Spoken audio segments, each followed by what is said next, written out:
Hi students, I am Sachin Punekar from Prime Latur Pattern Classes, Gevarai. Welcome in the video series for the subjects of science, which are the physics, chemistry, biology and mathematics. In this video, we have to study about the total introduction and the terminology included in the topic thermodynamics. Watch carefully and subscribe our channel Prime Latur Pattern Classes, Gevarai.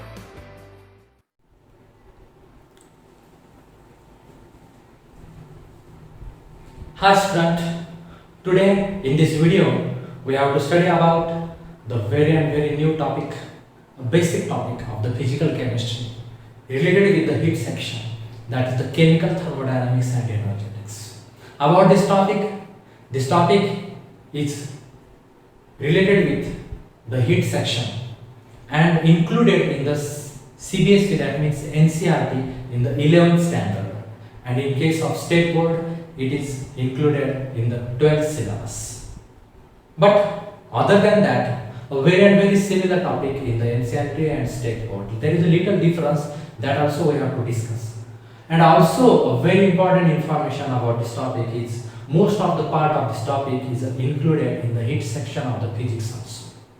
But there is some controversy between that physics and chemistry that also we have to discuss in this topic. Now before starting the exact topic, first we have to introduce this topic here. आपल्याला या टॉपिकचा अगोदर परिचय बघावा. Mainly physics मध्ये काही गोष्टी थोड्याशा वेगळ्या पद्धतीने सांगण्यात आलेल्या आहेत, केमिस्ट्री मध्ये थोड्या वेगळ्या पद्धतीने सांगण्यात आलेल्या आहेत. त्याच्याबद्दलही आपण इथं विचार करणार आहोत. तर मग बघा आता या ठिकाणी कसं आहे, थर्मो अँड डायनामिक्स. थर्मो या शब्दाचा अर्थ होतो thermo means heat and dynamics means change. तुम्ही पॉप्युलेशन डायनामिक्स हा शब्द ऐकला असेल. लोकसंख्येत एकदम बदल होणे त्याला आपण पॉप्युलेशन डायनामिक्स असं म्हणतात. थर्मोडायनामिक्स म्हणजे हीट मध्ये होणारा चेंज, याला आपण इथं बोलूया थर्मोडायनामिक्स. आता मग इथं हा या थर्मोडायनामिक्सला आपण डिफाइन कसं करणार, हीट चेंज याची स्टडी तुम्ही ज्या ब्रांच मध्ये कराल त्याला तुम्ही एक्झॅक्टली थर्मोडायनामिक्स असं म्हणणार. आता हीट हा भाग आपल्याला माहिती आहे. हीट उष्णता ज्याला आपण म्हणतोय. 18व्या शतका अगोदर heat is a kind of matter. त्यावेळेस असं बोललं जायचं की हीट हा एक मॅटर सारखाच एक प्रकार आहे. जसं एखादा ड्रॉपलेट आहे, वॉटरचा ड्रॉपलेट, तो एखाद्या लीफलेटवर आहे म्हणजे पानावर आहे, आणि त्याला जर तुम्ही एका साइडनं जर दाब दिला, प्रेशर जर दिलं, तर तो हाय प्रेशर कडून लो प्रेशर कडे फ्लो होतो. तसं ही जी हीट आहे ती हीट देखील हाय टेम्परेचर कडनं जिकडे टेम्परेचर कमी आहे तिकडे फ्लो होते, असं त्यावेळेसच्या लोकांचं म्हणणं होतं आणि त्याच्यावरूनच त्यांनी अंदाज काढलेला होता. परंतु 18व्या शतकामध्ये सगळ्यात अगोदर count Rumford who was working in the gun machine factory, gun machine फॅक्टरीमध्ये वर्कर म्हणून ते कामगार होते. काउंट रुमफॉर्ड सगळ्यात अगोदर त्यांना त्या मशीनमध्ये काम करत असताना, त्या गन मशीनच्या फॅक्टरीमध्ये काम करत असताना हे ऑब्झर्व झालं की हीट हा एनर्जीचा एक फॉर्म आहे. जसे एनर्जीच्या अदर फॉर्म आहेत, इलेक्ट्रिकल एनर्जी असेल, sound energy, light energy, chemical energy किंवा आणखी पोटेन्शियल एनर्जी वगैरे वगैरे जेवढे काही एनर्जीचे फॉर्म असतील, तर त्यांच्यासारखाच हीट हा देखील एक एनर्जीचाच एक प्रकार आहे, एनर्जीचाच एक टाइप आहे. We can convert this form into other various forms. असं सगळ्यात अगोदर काउंट रुमफॉर्डने आणि त्यानंतर जेम्स जूलने फार डिटेलमध्ये आपल्या समोर मांडलं. म्हणजे या हीटचा आपण वेगवेगळ्या फॉर्म मध्ये त्याचा चेंज करू शकतोय, वेगवेगळ्या फॉर्म मध्ये त्याचं कन्वर्जन करू शकतोय. मग ते कशा प्रकारे कन्वर्जन करायचं त्याची स्टडी तुम्ही ज्या ब्रँच मध्ये करताय तर त्या ब्रँचला आपण थर्मोडायनामिक्स असं म्हणतात. आणि जर तो हीट चेंज काही केमिकल रिएक्शन, काही केमिकल प्रोसेसशी संबंधित असेल तर त्याला आपण इथं बोलणार chemical thermodynamics. Means how can we define this, the branch of physical chemistry, the branch of physical chemistry, physical chemistry which deals with study of heat changes during chemical processes. Chemical processes is called as chemical thermodynamics. त्याला आपण इथं chemical thermodynamics असं तुम्ही म्हणता. Okay, तर ही या chemical थर्मोडायनामिक्सची definition झाली. Heat changes बद्दल आपल्याला स्टडी करायचं आहे. हीटचं कन्वर्जन एका फॉर्म मधून दुसऱ्या फॉर्म मध्ये कसं होतं त्याच्याबद्दल आपल्याला इथं स्टडी करायची. आता या टॉपिकला सुरुवात करण्याच्या अगोदर सगळ्यात महत्त्वाचे पॉइंट्स इथं काय आहेत की या थर्मोडायनामिक्सचे बरेच काही लिमिटेशन्स आहेत, बरेच काही ड्रॉबॅक्स, एरर्स आहेत. परंतु त्या इथं सुरुवातीला स्टडी करण्याच्या ऐवजी आपण ऍट द एंडला स्टडी करूया. म्हणजे त्याच्यावरून एक गोष्ट कळेल आपल्याला की याच्यात नाही काय, आता काय आहे ते अगोदर बघावं लागेल, ते शिकावं लागेल, ते समजून घ्यावं लागेल आणि त्याच्यावरनं मग याच्यामध्ये काय सांगायचं राहिलंय आणि त्याच्यामुळे काय नेमक्या अडचणी आल्या त्या सर्व गोष्टीबद्दल ऍट द एंड आपण या थर्मोडायनामिक्सच्या लिमिटेशन्स बद्दल विचार करणार आहोत. तर आता या टॉपिकला सुरुवात करत असताना आपण अगोदर या टॉपिक मधल्या काही कन्सेप्ट्स बघणार आहोत. स्पेशली त्याला नावच आहे थर्मोडायनामिकल concepts. थर्मोडायनामिकल concepts.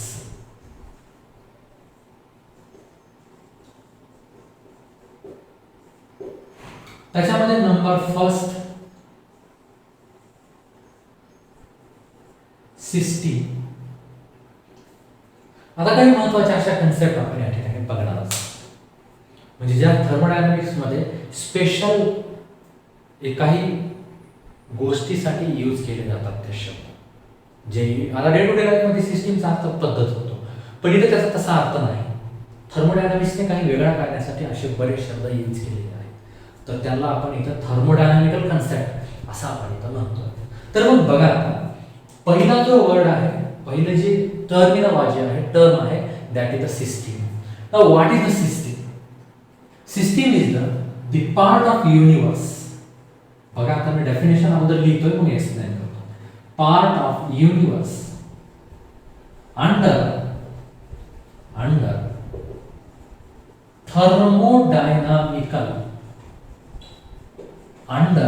thermodynamical consideration. Thermodynamical consideration is called as system. बघा आता समजा हे एक युनिवर्स आहे, एक पूर्ण विश्व. तर ह्या विश्वामध्ये असा भाग की जो भाग थर्मोडायनामिकल कन्सिडरेशन मध्ये येतो, म्हणजे याच्यामध्ये हीट चेंजेस ऍक्च्युअली घडून येतात, आपल्याला बघायला मिळतात. तर तो भाग म्हणजे सिस्टीम. सिस्टीम म्हणजे भाग युनिवर्सचा अशा प्रकारे कन्सिडर केला की तिथं थर्मोडायनामिकल चेंजेस होतात. थर्मोडायनामिकल कन्सिडरेशन मध्ये येणारा भाग म्हणजे सिस्टीम. आणि या युनिवर्सचा आता जो उरलेला भाग असेल तर त्या भागाला आपण सराउंडिंग असं म्हणणार. So surrounding means what? आता सेकंड पार्ट तो म्हणजे सराउंडिंग, रिमेनिंग पार्ट. सराउंडिंग आपण नेमकं कशाला म्हणतात की the remaining part of universe, the remaining part. बघा लक्षात घ्या, remaining part of universe other than system is called as surrounding. तर तो जो उरलेला भाग आहे त्या भागाला आपण सराउंडिंग असं म्हणणार. सिस्टीम सोडून जो भाग उरलेला आहे, रिमेनिंग आहे, शिल्लक राहिलेला भाग आहे, त्या भागाला आपण सराउंडिंग असं म्हणणार. आणि तिसरी कन्सेप्ट ती म्हणजे बाउंड्री लाईन. बाउंड्री लाईन, आता बाउंड्री लाईन एक्झॅक्ट आपण कशाला म्हणणार? बघा हे मध्ये जी लाईन आहे ना, हे काल्पनिक रेषा आहे, अशी काही रेषा कोणी ओढलेली नाही, पण एक अशी इमॅजिनरी लाईन की जी लाईन सिस्टीम आणि सराउंडिंगला दोन भागात सेपरेट विभागू शकते, तर मग त्याला म्हणायचं boundary line. The imaginary line which separate the imaginary line which separate system and surrounding. तर मग त्या इमॅजिनरी लाईनला आपण काय म्हणू शकतात? Called as what? Boundary line. तर त्या इमॅजिनरी लाईनला, त्या काल्पनिक रेषेला आपण बाउंड्री लाईन म्हणतात. आता समजा एक उदाहरण मी तुम्हाला सांगतो. सपोज एखादी रूम आहे, त्या रूम मध्ये तुम्ही एखाद्या भांड्यामध्ये, व्हेसलमध्ये हॉट वॉटर ठेवलेलं आहे, गरम पाणी. तर मग काय होईल बघा, ही जी व्हेसल आहे, आता समजा ही व्हेसल आहे, अगोदर आपण एक रूम कन्सिडर करूया. Suppose this is the room, आणि या रूम मध्ये एक आपण अशा प्रकारे या व्हेसल मध्ये गरम पाणी ठेवलेलं आहे. व्हेसल, गरम पाणी, आणि हे उरलेले रूम. तर मग इथं काय होईल, ह्या व्हेसलच्या आतमधला भाग, तो भाग म्हणजे system. This part is the system. व्हेसलच्या इनसाइड असणार. व्हेसल सोडून जो उरलेला भाग आहे ना, तर त्या भागाला आपण म्हणणार सराउंडिंग. आणि the wall of the vessel, ह्या व्हेसलच्या ज्या वॉल आहेत ना, तर त्या वॉलला आपण म्हणणार बाउंड्री लाईन. म्हणजे इथं काय घडेल की गरम पाणी आहे, त्याची हीट थोड्या वेळानं या बाहेर जाईल, बाहेर इकडे आपल्याला बाहेर गेलेले बघायला मिळेल. तेव्हा आपण काय म्हणणार, the heat is given from by the system to surrounding. Heat ही सिस्टीमने सराउंडिंगला दिलेली आहे. सिस्टीम कडून सराउंडिंग कडे हीट ही ट्रान्सफर झालेली आहे, असं तुम्ही या ठिकाणी म्हणू शकता. तर मग या प्रकारच्या प्रक्रियेला आपण या ठिकाणी बघा, तीन कन्सेप्ट आपण इथे यूज केले आहेत. एक सिस्टीम, सराउंडिंग आणि बाउंड्री लाईन. युनिवर्स, रूम म्हणजे पूर्ण युनिवर्स. ह्या व्हेसलच्या मधला भाग म्हणजे सिस्टीम, व्हेसलच्या बाहेरचा भाग म्हणजे सराउंडिंग, आणि व्हेसलच्या वॉल म्हणजे बाउंड्री लाईन. हीट ही त्या व्हेसल मधनं बाहेर पडत आहे, म्हणजे सिस्टीम कडनं सराउंडिंग कडे जात आहे. अशा प्रकारचे मुद्दे तुम्हाला इथे या ठिकाणी समजून घ्यायचे आहेत. ओके, तर सिस्टीम, सराउंडिंग आणि बाउंड्री लाईन हे आपल्या लक्षात येणं आवश्यक आहे. सिस्टीम म्हणजे एक असा भाग की जो थर्मोडायनामिकल कन्सिडरेशन मध्ये येतो. सराउंडिंग म्हणजे असा भाग जो सिस्टीम सोडून उरलेला भाग असतो, त्याला म्हणायचं सराउंडिंग. आणि बाउंड्री लाईन म्हणजे एक असा भाग की एक इमॅजिनरी लाईन जे सिस्टीम आणि सराउंडिंगला सेपरेट करते. तर अशा प्रकारे ह्या महत्त्वाच्या तीन थर्मोडायनामिकल कन्सेप्ट आहेत. आता याच्यानंतर लगेचच आपल्याला शिकायचे की ह्या सिस्टीमचे वेगवेगळे टाइप्स पडतात. तर before that write on this.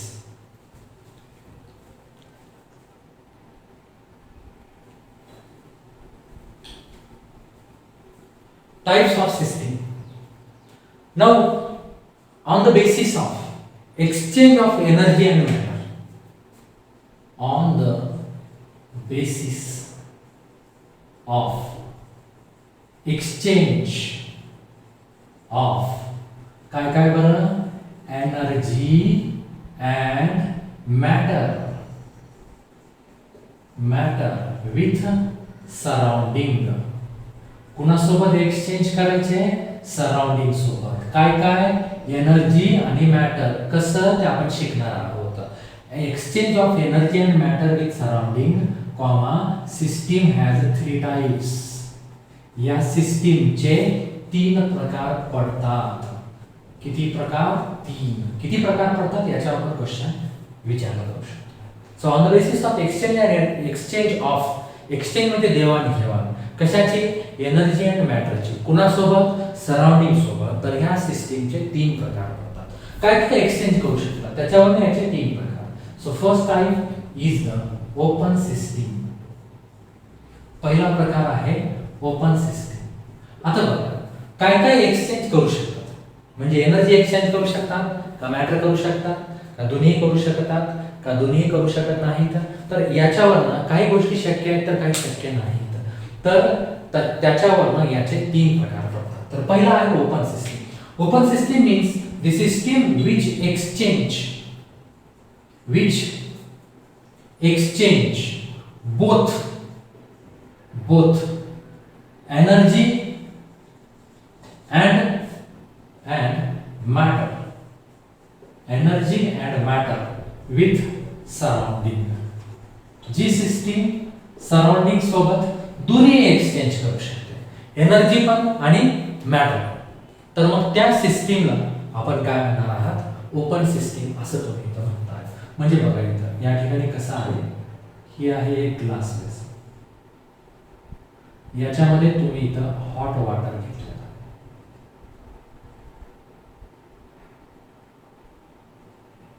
Hot water. आणि याच्यातनं अशा प्रकारच्या वेपर्स किंवा हॉट कॉफी घ्या. ओके, हॉट कॉफी, हे बघा लिहिलं, hot coffee is taken in the open vessel. काय शक्य आहे? दोन गोष्टी इथे शक्य आहेत. सराउंडिंग कडे वेपर जातात, बाहेर वेपर पडतात. Vapour means it is a kind of matter. आणि थोड्या वेळानं ही जी कॉफी आहे ती कॉफी थोडीशी कूल होते. म्हणजे याचा अर्थ काय की त्याचं टेम्परेचर कमी होतं. याचा अर्थ काय की त्या कॉफीमधनं हीट ही बाहेर पडते. म्हणजेच काय, हीट बाहेर पडते म्हणजे हीट हा देखील एनर्जीचाच एक प्रकार आहे. Means in this system matter exchange in the form of vapour and energy exchange in the form of heat. Means the exchange of both the part takes place, energy as well as matter. So such kind of system are called as open system. जिथं कुठं ह्या दोन्ही गोष्टी exchange होतात, energy पण exchange होते आणि matter पण एक्सचेंज होतो, तर मग अशा प्रकारच्या सिस्टीमला आपण ओपन सिस्टीम असं म्हणतात. म्हणजे ओपन सिस्टीम म्हणजेच काय की ज्या सिस्टीम मध्ये एनर्जी पण एक्सचेंज होते आणि ज्या सिस्टीम मध्ये मॅटर देखील एक्सचेंज होतो. So then at that time that kind of system is called as open system. Okay, तर मग हे अशा प्रकारची गोष्ट आहे. इथे एनर्जी पण एक्सचेंज झाली आणि मॅटर देखील एक्सचेंज झालेला आहे. So that kind of system is called as open system. म्हणजेच hot coffee taken in open vessel. Hot coffee taken in open vessel. In open vessel. अशा प्रकारच्या सिस्टीमला आपण इथं ओपन सिस्टीम असं म्हणतात. ह्युमन बॉडी, प्लांट्स असतील, ॲनिमल्स असतील, तर हे सर्व एक्झाम्पल ओपन सिस्टीमचे आहेत. आता आपली जी बॉडी आहे ओपन सिस्टीम का? कारण आपण बऱ्याच प्रकारामध्ये अन्न हे ग्रहण करतोय तर किंवा आउटलेट ते रिमूव्ह देखील आपल्या शरीरामधून होतं, एक्सक्रीशन त्याचं होतं. म्हणजे मॅटर हा एक्सचेंज होतोय सराउंडिंग सोबत आणि आपण जे वर्क करतोय किंवा हीट आपण ऍब्सॉर्ब करतोय किंवा हीट आपल्यातनं पण बाहेर पडते, तर ते कशाचं एक्सचेंज झालं? एनर्जीचं एक्सचेंज झालं. ओके, तर त्याच्यामुळं एनर्जी आणि मॅटर दोन्हीही काय होतं? सराउंडिंग सोबत त्याची एक्सचेंज होते. आता प्लांट्स वगैरे असतील तर त्यांचं काय आहे? फूडच्या फॉर्ममध्ये ग्लुकोज वगैरे असेल त्याच्या फॉर्ममध्ये एनर्जी ते एक्सचेंज करतात आणि मॅटर ऑक्सिजन घेणं, कार्बन डायऑक्साईड सोडणं, तर ह्या गोष्टीमुळं मॅटर देखील त्यांच्यामधनं काय होतो? एक्सचेंज होतो. म्हणून हे प्लांट्स आणि ॲनिमल्स असतील तर हे एक्झाम्पल कशामध्ये मोडतात? ओपन सिस्टीममध्ये मोडतात. Okay, now number next second kind of system is the closed system. आता आपण क्लोज्ड सिस्टीम कशाला म्हणणार? विच एक्सचेंज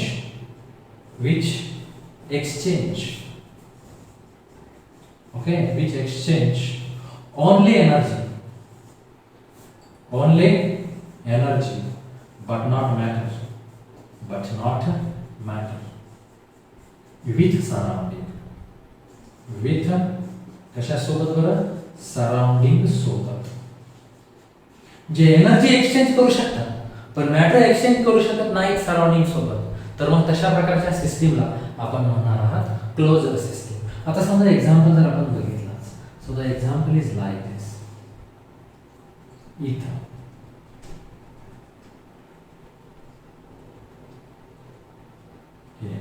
इथं आहे हॉट कॉफी.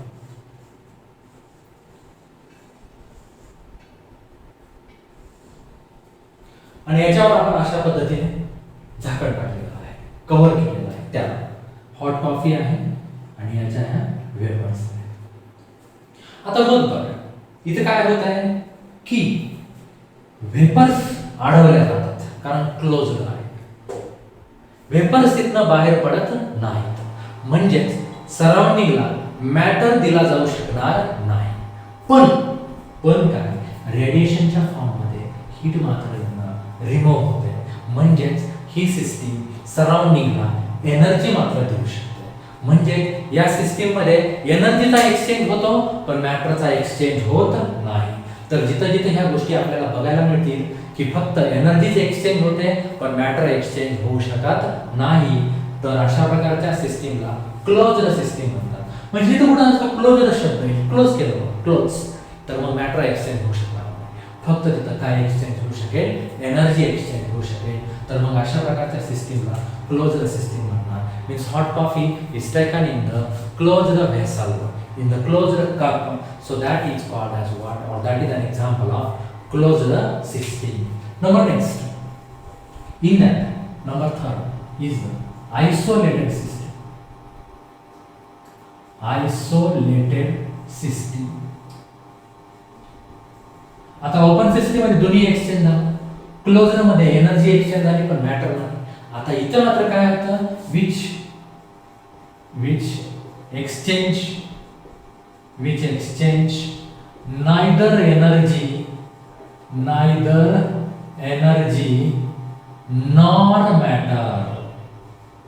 nor matter.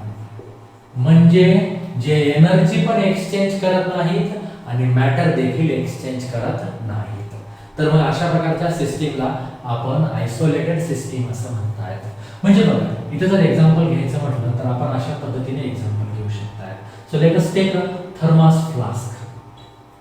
एक इथे थर्मास फ्लास्क घ्या आणि त्याच्यानंतर थर्मास फ्लास्क माहिती आहे का सर्वांना, एक अशा प्रकारचं एक रफ त्याची डायग्राम मी इथं काढतोय. त्याच्या आतमध्ये एक वेसल असते, त्याला या प्रकारे मर्क्युरीची कव्हरिंग असते आणि त्याच्यामुळं तिथं काय होतं की तो थर्मली इन्सुलेटेड असतो. आणि या थर्मस फ्लास्कमध्ये आपण जर हॉट टी जर घेतला तर अशा वेळेस काय होतं बघा, हॉट टी असेल किंवा हॉट कॉफी असेल, सपोज इथं टी आहे, तर आता काय होईल की तो गरम चहा गरमच राहतो, म्हणजेच त्याच्यातनं हीट ही बाहेर पडत नाही. का? कारण त्या ठिकाणी थर्मल इन्सुलेटर मर्क्युरी हा तिथं थर्मल इन्सुलेटर म्हणून ऍक्ट होतो. म्हणजे याच्यामध्ये काय घडतंय की हीट सराउंडिंग कडे दिली जात नाही आणि सराउंडिंग कडनं पण हीट त्याच्यामध्ये येत नाही. ही गोष्ट आपल्याला इथं बघायला मिळते. आणि त्याच्यानंतर दुसरी गोष्ट ती म्हणजेच कोणती की मॅटरचा तर काही प्रश्नच नाही, कारण एकदम क्लोज केलेला आहे. म्हणजेच एनर्जी पण एक्सचेंज नाही आणि मॅटर देखील एक्सचेंज नाही. म्हणून अशा प्रकारच्या सिस्टीमला आपण या ठिकाणी आयसोलेटेड सिस्टीम असं म्हणतात. थर्मस फ्लास्क मध्ये हॉट टी घेतलेला आहे, so that is an example of isolated system. In this system neither exchange of energy nor exchange of matter takes place. जर तुम्ही याचा वरचा कव्हर जर काढलास in the open thermos flask, not well closed thermos flask, so in that what that is act as a open system. जरी इकडे mercury असेल पण वरून जर रिकाम असेल तर मॅटर सोबत एनर्जी देखील त्या ठिकाणी रिमूव्ह होऊ शकते आणि त्यावेळेस तशा प्रकारच्या सिस्टीमला आपण इथं काय म्हणतात, आयसोलेटेड सिस्टीम. ओके, तर हे झाले सिस्टीमचे दोन टाइप्स, तीन types on the basis of exchange of energy and matter. आता number next on the basis of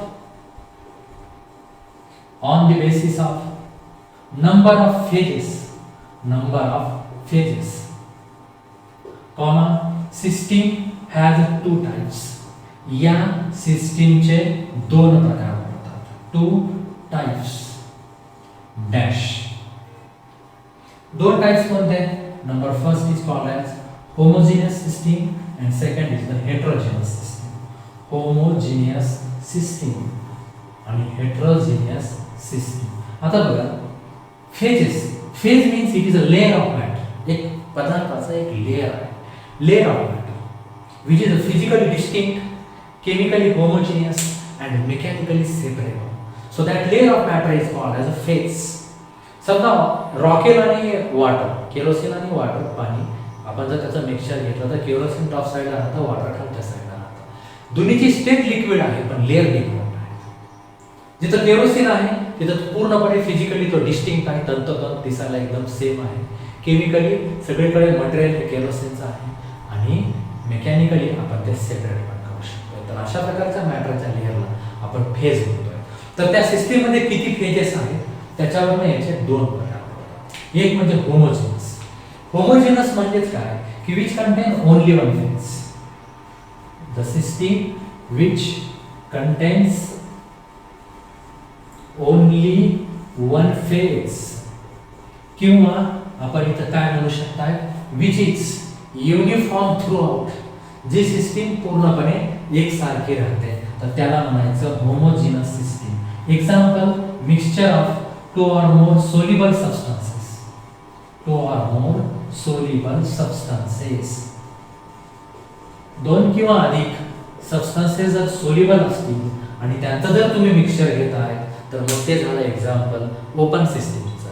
आता समजा एक्झाम्पल तुम्ही जर साखर पाण्यामध्ये टाकली, शुगर इन वॉटर, ती शुगर पूर्णपणे डिझॉल्व्ह होते आणि पूर्णपणे एक समान ते मिश्रण आपल्याला बघायला मिळतं. तर मग याला तुम्ही म्हणणार होमोजिनस सिस्टीम. ओके, तर म्हणजेच इथं कसं आहे की ज्याच्यामध्ये एकच फेज असतो तर त्याला बोलायचं होमोजिनस सिस्टीम. आणि नंबर नेक्स्ट, जर एकपेक्षा जास्त असतील तर त्याला आपण म्हणणार हेटेरोजिनस सिस्टीम. म्हणजे तुम्ही याला कसं डिफाइन करणार की which contains more than one phases, which contains more than one phases or two or more phases, we is not uniform throughout, जे पूर्णपणे एकसारखी नसते. तर मग तशा प्रकारच्या सिस्टीमला आपण हेटेरोजिनस सिस्टीम असं म्हणणार. आता याचं एक्झाम्पल जर सांगायचं म्हटलं तर मिक्सचर ऑफ इनसोल्युबल सबस्टन्सेस. जे सबस्टन्सेस कसे आहेत, इनसोल्युबल आहेत, त्यांचं जर मिश्रण घेतलं आपण तर त्याला म्हणायचं हेटेरोजिनस. हेटेरो म्हणजे डिफरंट फेजेस, डिफरंटली आपल्याला जर ते दिसत असेल तर त्याला हेटेरोजिनस म्हणणार. आणि होमोजिनस, होमो म्हणजे सेम, जिनस म्हणजे फॉर्म, पूर्णपणे सारख्या स्वरूपाची जर ती सिस्टीम असेल तर त्याला म्हणायचं होमोजिनस सिस्टीम. ओके, तर हे दोन टाइप्स झाले, होमो आणि हेटेरो. अशा प्रकारे सिस्टीमचे फेजेसवरनं दोन प्रकार आणि एक्सचेंज ऑफ एनर्जी अँड मॅटरवरनं तीन प्रकार. एक्सचेंज ऑफ एनर्जी अँड मॅटरचं लक्षात आलं, दोन्ही एक्सचेंज करत असतील, एनर्जी पण आणि मॅटर पण, तर ओपन सिस्टीम. फक्त एनर्जीच एक्सचेंज करत असेल, मॅटर नाही, तर क्लोज्ड सिस्टीम. आणि जर दोन्ही एक्सचेंज करू शकत नसेल, एनर्जी पण नाही आणि मॅटर पण नाही, तर तेव्हा आयसोलेटेड. हे फक्त कधी शक्य आहे, जेव्हा ती सिस्टीम थर्मली इन्सुलेटेड असेल. इन्सुलेटेड म्हणजे बॅड कंडक्टर, कंडक्ट बिलकुल करू शकत नाही, हीट बिलकुल कंडक्ट करू शकत नाही. अशा प्रकारच्या व्हेसलमध्ये जर तुम्ही एखादं मिक्सचर जर घेतलं तर ते एक्झाम्पल या आयसोलेटेड सिस्टीमचं झालं. ओके, तर हे पूर्ण टाइप्स सिस्टीमचे आहेत. एकदा आपण पूर्ण बघून घ्यावेत, व्यवस्थित ते लिहून घ्यायचे आणि तुम्हाला समजून घ्यायचे. ओके, सो राईट डाऊन दिस.